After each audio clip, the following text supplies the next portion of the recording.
तो मूवी के शुरुआत में हम एक बीच को देखते हैं जहां पर जॉश नाम का लाइफ गार्ड अपनी कार में सो रहा होता है। तभी वहां पर उसका एक फ्रेंड रॉनी आकर उसे उठाता है और उससे कहता है कि तुमने एंगेजमेंट पार्टी में मेरी सिस्टर टीना को प्रपोज नहीं किया, इसलिए वो तुम्हारा बीच पर इंतजार कर रही है। इसके बाद जॉश टीना के पास जाके उससे बात करने लगता है। वो दोनों एक दूसरे से बहुत ज्यादा प्यार करते थे और वहीं पर रॉनी दूसरी तरफ बीच को चेक करने के लिए चला जाता है। तभी हम देखते हैं एक व्हाइट शार्क भी उसका पीछा कर रही है। तभी वहाँ पर एक और आदमी भी स्विमिंग कर रहा होता है। तभी व्हाइट शार्क वहाँ पे आती है और उसे खा जाती है। ये देखकर लाइफ गार्ड सभी को पानी से बाहर आने के लिए कहता है, लेकिन रॉनी अपना बोट लेकर काफी दूर जा चुका था, इसलिए जॉश अपनी नाव लेकर उसे बचाने के लिए जाता है। लेकिन उसके पहुंचने से पहले ही व्हाइट शार्क रॉनी पर हमला कर देती है और उसी वक्त जॉश भी वहां पर आ जाता है और रॉनी को वो बचाने ही वाला होता है। तभी व्हाइट शार्क नीचे से आती है और रॉनी को खा जाती है। अपने फ्रेंड को खोकर जॉश बहुत ही ज्यादा दुखी हो चुका था। इसके बाद एक साल गुजर जाता है। फिर हम देखते हैं कि जॉश बिल्कुल अकेले ही रह रहा है क्योंकि टीना वापस सिंगापुर लौट गई है और जॉश आज भी रोनी की मौत का जिम्मेदार खुद को मानता है, इसीलिए वो हमेशा उसके बारे में सोचता रहता है और काफी दुखी रहता है। फिर अचानक जॉश को न्यूज से पता चलता है कि व्हाइट शार्क का एक पूरा झुंड बीच के किनारे आने वाला है, इसीलिए सभी को अलर्ट रहने के लिए कहा जाता है। अब यहाँ पर जॉश ने लाइफ गार्ड की जॉब छोड़ दी थी और वो एक सुपरमार्केट में काम करता था। लेकिन जॉश जब उस दिन जॉब के लिए निकल रहा था तो उसे बहुत ही ज्यादा अजीब लग रहा था क्योंकि उसके घर के सामने का डॉग बहुत ही ज्यादा परेशान था और बहुत सारे पक्षी समुद्र से इधर आ रहे थे। इस नजारे से ऐसा लग रहा था कि बहुत बड़ी मुसीबत आने वाली है। इसके बाद जॉश अपने काम पे चला जाता है जहाँ पर हम एक जेमी नाम की लड़की को स्टोर से कुछ सामान चुराते हुए देखते हैं, जिसे वहाँ का सिक्योरिटी गार्ड देख लेता है। लेकिन जेमी उससे बचकर अपने बॉयफ्रेंड रायन के पास चली जाती है जो कि वही स्टोर में काम करता है। तभी हम देखते हैं स्टोर का मैनेजर वहाँ पे आ जाता है और रायन को उस लड़की के साथ पाकर उसे जॉब से निकाल देता है। इसके बाद हम देखते हैं कि वो जेमी को जेल भेजने के लिए अपने साथ एक पुलिस ऑफिसर को भी लेके आया है। जॉश जब वहाँ पे काम कर रहा होता है तभी टीना अपने नए बॉयफ्रेंड स्टीवन के साथ वहाँ पे आती है। टीना के साथ नए लड़के को देखकर जॉश काफी परेशान हो जाता है और फ्रेश होने के लिए वॉशरूम में चला जाता है क्योंकि वो अभी भी उससे बहुत प्यार करता था। और दूसरी तरफ हम देखते हैं कि पुलिस ऑफिसर टॉड जेमी को पकड़ने के लिए आया हुआ था जो कि जेमी का फादर होता है, इसीलिए वो जेमी को जेल जाने से बचा लेता है। दरअसल में बात ये थी कि टॉड अपनी जॉब के चक्कर में अपनी फैमिली को टाइम नहीं दे पाता, इसलिए जेमी को लगता है कि वो उसे प्यार बिल्कुल नहीं करते। जब टॉड जेमी को अपने कार के अंदर बिठाता है तभी उसी वक्त उसे एक आदमी गन लेकर स्टोर के अंदर जाता हुआ दिखाई देता है। तभी अचानक टॉड उसका पीछा करने लग जाता है। इसके बाद वो चोर जिसका नाम डायल था मास्क पहनकर मैनेजर के पास चला जाता है और मैनेजर को गन पॉइंट पे लेकर तिजोरी का सारा पैसा मांगने लगता है। फिर मैनेजर उसे दिखाता है कि देखो तिजोरी में कोई भी पैसा नहीं है। फिर डायल उसे जान से मारने की धमकी देता है। मैनेजर उसे अपने साथ दूसरी जगह पर ले जाने लगता है। तभी अचानक टॉड उसे देख लेता है और अपने गन पॉइंट पे ले लेता है। लेकिन तभी डायल का एक और पार्टनर वहाँ पे आ जाता है और मैनेजर की असिस्टेंट जूली को अपनी गन पॉइंट पे ले लेता है और टॉड को गन ड्रॉप करने के लिए बोलता है। वहीं दूसरी तरफ रायन जेमी के पास जाता है और उसे गाड़ी से बाहर निकालता है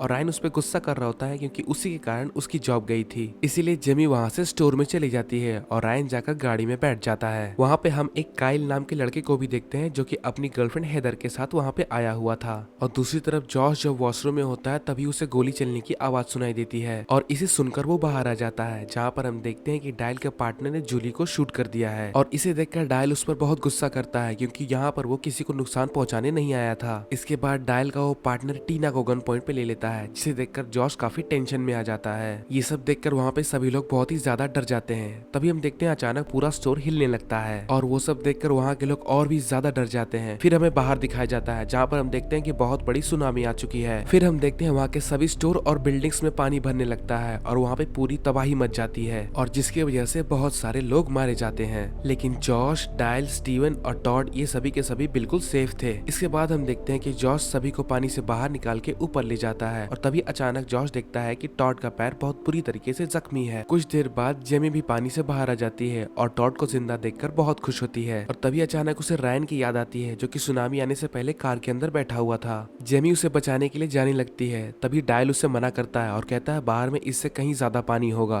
तभी मैनेजर, बॉब और टीना भी पानी से बाहर आ जाते हैं। जॉश टीना के पास जाता है और उसे ऊपर ले आता है। तभी अचानक टीना को दिखता है कि कोई चीज है जो डेड बॉडी को खा रही है। इसके बाद नायोमी भी वहाँ पे आ जाती है और डायल उसे ऊपर खींच लेता है। लेकिन इस एक्सीडेंट में डायल का पार्टनर मारा जा चुका था और उसकी दूसरी तरफ हम देखते हैं कि कायल अपनी गर्लफ्रेंड हेदर के साथ कार में फंस चुका था और दोनों हेल्प के लिए चिल्ला रहे थे। वहीं जहाँ पर हम देखते हैं रायन को होश आता है, वो कार की विंडो तोड़कर उससे बाहर आ जाता है। तभी अचानक उसे ऐसा लगता है कि उसका पैर कोई पकड़ रहा है, लेकिन उसे वहाँ पर कोई भी नहीं दिखाई देता। वो बहुत ही ज्यादा डर जाता है और परेशान हो जाता है। वहीं दूसरी तरफ हम देखते हैं कि जॉश टॉड के अंदर से वो रॉड निकाल देता है और वहाँ पे कपड़ा बांध देता है। सभी वहाँ से बाहर निकलने का रास्ता खोजने लगते हैं, लेकिन टॉड जख्मी होने के कारण स्विम नहीं कर सकता था। इसीलिए टीना, स्टीवन और बॉब वहाँ से मदद खोजने के लिए बाहर निकलते हैं। टीना और स्टीवन मेन आउटपुट की तरफ जाते हैं और बॉब वेयर हाउस की तरफ जा रहा होता है। तभी नायोमी को पानी में एक बहुत बड़ी चीज तैरती हुई दिखाई देती है, जिसे देखकर जॉश सभी को ऊपर आने के लिए बोलता है। टीना और स्टीवन देखते हैं कि बाहर जाने का रास्ता बिल्कुल बंद हो चुका है, इसीलिए जल्दी से वो ऊपर आ जाते हैं। लेकिन तभी बॉब को व्हाइट शार्क पकड़ लेती है। जेमी और टॉड उसे बचाने की कोशिश करते हैं, लेकिन तभी व्हाइट शार्क उसके टुकड़े टुकड़े कर देती है, जिसे देखकर सभी बहुत डर जाते हैं। तभी वहाँ पे सभी को एक बहुत बड़ी व्हाइट शार्क दिखाई देती है, जिसे देखकर सभी समझ जाते हैं कि वो बहुत ही बड़ी मुसीबत में फंस चुके हैं। वहीं दूसरी तरफ रायन को पार्किंग एरिया में चारों तरफ डेड बॉडी ही डेड बॉडी दिखाई देती है, जिसे देखकर ऐसा लगता है किसी ने उन डेड बॉडी को खाया है। अब यहाँ पर कायल भी अपनी कार के अपर पार्ट को खोलकर उसे बाहर निकलता है। तभी अचानक हैदर को वहाँ पे एक व्हाइट शार्क दिखाई देती है और वो व्हाइट शार्क उनकी कार पर हमला करना शुरू कर देती है। वहीं पर दूसरे लोग व्हाइट शार्क के बीच में फंसे होते हैं और तभी हम देखते हैं एक हाई वोल्टेज के इलेक्ट्रिक वायर वहाँ पर टूटकर लटकने लगती है, जिसके पानी में टच होने से सबकी मौत हो सकती है, जिसके कारण उन सब की परेशानियां और भी ज्यादा बढ़ जाती है। जॉश उन सभी को बताता है कि इसका मेन सप्लाई वेयर हाउस से है। इसके बाद वो सप्लाई को बंद करने के लिए वहाँ पे जाने लगता है, लेकिन तभी टीना अचानक उसे मना कर देती है, क्योंकि उसकी बॉडी से ब्लड निकल रहा था और व्हाइट शार्क उस पर अटैक कर सकती थी। तभी स्टीवन को एक आइडिया आता है और वो खुद को एक शॉपिंग कार्ट के आर्मर में बंद कर लेता है, ताकि व्हाइट शार्क उस पर हमला न कर सके। जब वो दोनों अकेले में होते हैं तो स्टीवन उसे बताता है कि टीना मेरी गर्लफ्रेंड नहीं है, वो अभी भी तुमसे बहुत ज्यादा प्यार करती है और वो रॉनी का मौत का जिम्मेदार तुम्हें नहीं मानती। स्टीवन को अपनी जान जोखिम में डालते हुए देखकर टीना काफी इमोशनल हो जाती है। इसके बाद स्टीवन ऑक्सीजन लगाकर वेयर हाउस की तरफ बढ़ने लगता है। वो मेन सप्लाई तक पहुंचने वाला ही होता है, लेकिन ऑक्सीजन ट्यूब उतना लंबा नहीं था। ये देखकर जॉश परेशान हो जाता है। तभी स्टीवन उन सभी को बचाने के लिए अपने आप को सेक्रीफाइस करने का सोचता है। वो अपना ऑक्सीजन निकाल देता है और मेन स्विच को बंद कर देता है, लेकिन उसके अंदर काफी वेट बंधा हुआ था, इसलिए वो पानी से बाहर नहीं जा पाता है और पानी के अंदर ही अपना दम तोड़ देता है। ये देखकर टीना बहुत ही ज्यादा रोने लगती है। वहीं हम देखते हैं कि डायल फिर डिसाइड करता है कि वो अब कभी भी चोरी नहीं करेगा और तभी हम देखते हैं रायन कायल को बचाने के लिए एक मरे हुए आदमी का हाथ काटता है और शार्क को डिस्ट्रैक्ट करने की कोशिश करता है। कायल और हैदर अपनी कार से निकलकर दूसरी कार में पहुंच जाते हैं। दूसरी तरफ हम देखते हैं कि जॉश को एक वेंटिलेटर बॉक्स दिखाई देता है और वो वहाँ से बाहर निकलने के लिए प्लान बनाता है। फिर डायल उसके ऊपर रस्सी फंसाने की कोशिश करता है। फिर हम देखते हैं कि मैनेजर बहुत ही सेल्फिश था और वो कहता है कि यहाँ से सबसे पहले मैं निकलूंगा। डायल और जॉश उसकी बात मान जाते हैं, लेकिन जैसे ही वो वहाँ से बाहर निकलने की कोशिश करता है, वहाँ पे बहुत सारे केकड़े आ जाते हैं और ये देखकर वो बहुत घबरा जाता है और चिल्लाने लगता है और उसकी आवाज सुनकर शार्क वहाँ पर आ जाती है और उसकी बॉडी को बीच से काट देती है, जिसे देखकर सभी की हालत बहुत ही ज्यादा खराब हो जाती है। अब उन सभी को समझ में आ चुका था कि यहाँ से बाहर जाने का आइडिया बिल्कुल ही बेकार है। और दूसरी तरफ हम देखते हैं कि हैदर कायल से बहुत ही नाराज है, क्योंकि उसने उसके डॉगी को कार में ही छोड़ दिया था। अब रायन कायल तक पहुंचना चाहता था, लेकिन कोई रास्ता ना पाकर वो पाइप पे लटक कर जाने का फैसला करता है। वो पाइप की मदद से वहाँ पर पहुंचने ही वाला होता है, तभी उसका हाथ छूट जाता है और वो पानी में गिर जाता है। लेकिन व्हाइट शार्क के अटैक करने से पहले ही कायल रायन को ऊपर खींच लेता है, लेकिन इस दौरान वो खुद पानी में गिर जाता है। रायन और हैदर उसकी हेल्प करने की कोशिश करते हैं, लेकिन व्हाइट शार्क उसकी बॉडी के टुकड़े टुकड़े कर देती है। वहीं दूसरी तरफ डायल व्हाइट शार्क को एक हुक में फंसाकर वहाँ से बाहर निकलने के लिए प्लान बनाता है, लेकिन इसके लिए उसे एक मीट हुक की जरूरत पड़ेगी। अब यहाँ पर जेमी किसी तरीके से व्हाइट शार्क से बचते हुए बूचर सेक्शन में पहुंच जाती है और इसके बाद वो रस्सी में हुक और मीट का टुकड़ा फंसा देती है और डायल उसे शार्क से बचाकर ऊपर खींच लेता है। फिर टीना जॉश को समझाती है कि जो कुछ भी हुआ उसमें तुम्हारी गलती नहीं थी, ये सब तुम्हें भूल जाना चाहिए। फिर जॉश कहता है कि उस दिन बीच को चेक करने की जिम्मेदारी मेरी थी, लेकिन मेरे बदले वहाँ पे रोनी चला गया और मेरे पहुंचने से पहले वहाँ पर सब खत्म हो गया। फिर टीना उससे कहती है कि मैं तुम्हारे साथ हमेशा रहूंगी। इसके बाद वो लोग हुक में मांस का टुकड़ा फंसाकर उसे पानी में डालते हैं, लेकिन व्हाइट शार्क उसे नहीं खाती। तब उसमें से एक करवी नाम का आदमी कहता है उसे सिर्फ ताजा मीट चाहिए और तभी वो नायोमी को गन पॉइंट पे ले लेता है, क्योंकि वो नायोमी को व्हाइट शार्क के चारे की तरह यूज करना चाहता था।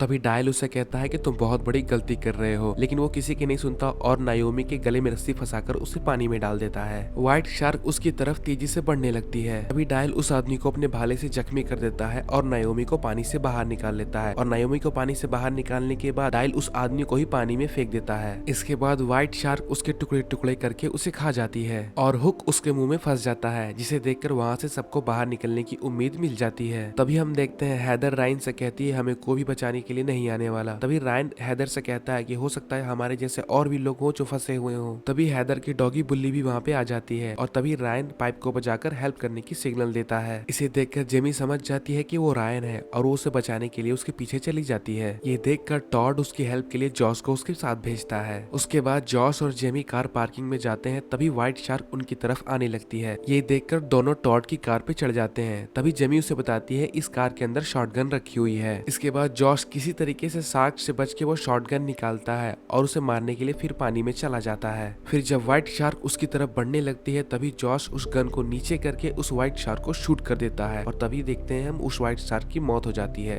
दूसरी तरफ हम देखते हैं कि सभी लोग वहां से बाहर निकलने का रास्ता खोज रहे थे, लेकिन एंट्रेंस एक ट्रक से ब्लॉक हो चुकी थी, इसलिए डायल ट्रक को ब्लास्ट करने का प्लान बनाता है। और फिर हम देखते हैं कि जॉश और जेमी भी रायन और हैदर को लेके वहाँ पे आ जाते हैं और तभी हम देखते हैं कि वो हुक में फंसी हुई व्हाइट शार्क बहुत ही ज्यादा गुस्से में होती है और वो खुद को आजाद कर लेती है। ये देखकर जॉश सभी को पानी से बाहर जाने के लिए बोलता है, क्योंकि अब डायल भी ट्रक के बैटरी में इलेक्ट्रिसिटी देने वाला है। जॉश उस व्हाइट शार्क को शॉटगन से शूट करने के लिए जाने वाला होता है, लेकिन उसमें बुलेट नहीं थी। ये देखकर जॉश व्हाइट शार्क पे स्टेचर से अटैक कर देता है, जिससे उसे हाई वोल्टेज का झटका लगता है और वो शार्क मर जाती है। इसके बाद हम देखते हैं कि डायल वहाँ के ट्रक के बैटरी में पावर सप्लाई देकर उसे ब्लास्ट कर देता है और वहाँ की एंट्रेंस खुल जाती है और सभी लोग वहाँ से बाहर आ जाते हैं। फिर वो सभी लोग देखते हैं कि सुनामी के कारण पूरा का पूरा शहर तबाह हो चुका है। फिर टीना जॉश से पूछती है कि अब हम क्या करेंगे। फिर जॉश कहता है कि अब हम एक नई जिंदगी की शुरुआत करेंगे। और फिर तभी हम देखते हैं कि एक बर्ड समुद्र के ऊपर से उड़ने की कोशिश करती है और उसे अचानक व्हाइट शार्क खा जाती है और ये मूवी यहीं पर खत्म हो जाती है। अगर आपको ये वीडियो अच्छा लगा है तो वीडियो को लाइक करना बिल्कुल ना भूलें और ऐसे और वीडियो देखने के लिए हमारे चैनल को सब्सक्राइब जरूर कर लें।